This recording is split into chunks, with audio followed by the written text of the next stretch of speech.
A gente começa o programa de hoje com uma informação que diz respeito aos servidores públicos na Paraíba e em todo o Brasil.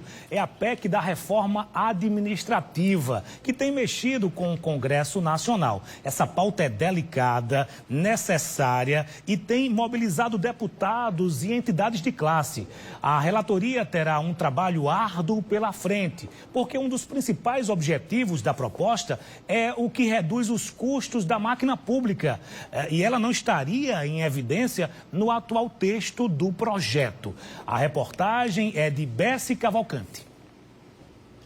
A PEC da reforma administrativa está na fase de análise do mérito da proposta pela comissão especial recém-instalada.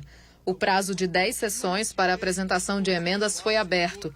Na sequência, em um prazo de 40 sessões, o relator deve entregar o parecer, mas já encontra resistência de parlamentares. A PEC prioriza a indicação política, o QI, quem indica, e reduz as vagas de concurso público no Brasil.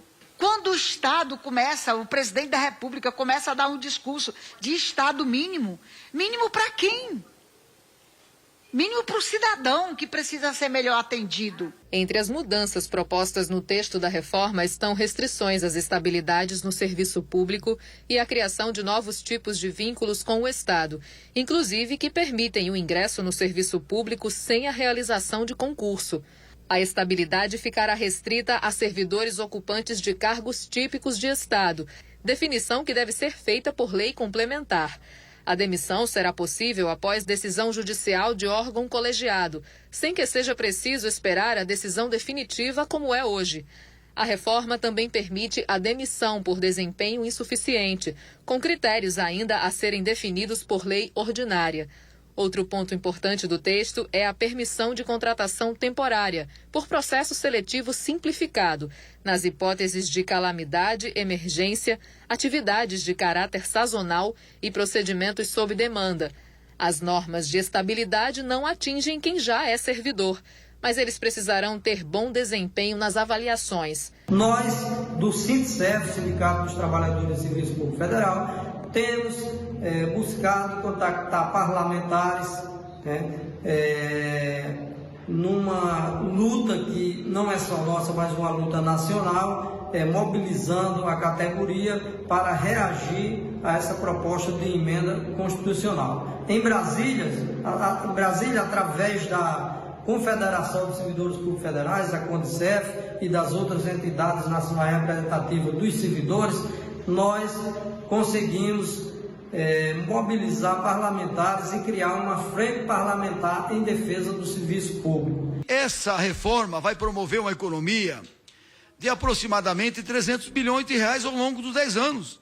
Dinheiro para utilizar na escola, no hospital e até para pagar parte dos salários dos atuais servidores. Juízes, membros dos Ministérios Públicos e das Forças Armadas foram excluídos da reforma. Para essa advogada, especialista em direito administrativo, o texto enviado pelo governo não atende às necessidades de redução de gastos da máquina pública. Os servidores que de fato vão ser atingidos pela reforma são aqueles que prioritariamente recebem pouco mais de 2 salários mínimos e meios. Serão basicamente os servidores dos municípios e dos estados, porque as grandes carreiras, aquelas que a gente comumente ouve falar dos penduricalhos, dos excessos de benefícios, são carreiras que não vão ser atingidas pela reforma. Outro ponto muito importante é que a gente ouve diariamente, precisamos enxugar a máquina pública, usando a reforma administrativa como um meio de fazer essa redução. Porém, na própria proposta que foi enviada pelo governo ao Congresso, falando da reforma administrativa, o que a gente observa é que, na verdade, a reforma ela não vai trazer esse impacto financeiro nem a médio prazo. Outro ponto delicado é o comprometimento do princípio da impessoalidade.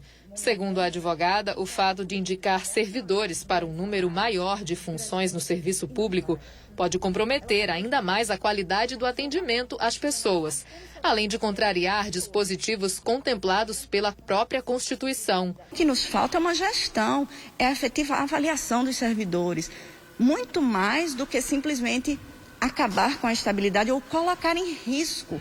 A proposta ela traz que, por exemplo, após o concurso, o servidor passaria mais 2 anos, ainda como se fosse uma etapa do concurso, para poder começar, né, a ser considerado, vamos dizer assim, um servidor público. Por outro lado, o relator da reforma, deputado Arthur Maia, do Democratas, disse que a reforma vem para tornar o Estado mais eficiente. O Estado se transformou em sinônimo de inércia, de incompetência, de serviços que não conseguem nem de longe atingir aquilo que a população deseja. Contra a reforma, como foi apresentada, deputados da Frente Parlamentar em Defesa do Serviço Público criticaram a instalação da comissão e defenderam a participação popular no debate. Após a análise da comissão, a PEC será votada em 2 turnos em plenário e precisa de pelo menos 308 votos dos 513 deputados em cada um deles. Depois, segue para o Senado e só após a aprovação nas 2 casas é que passa a valer.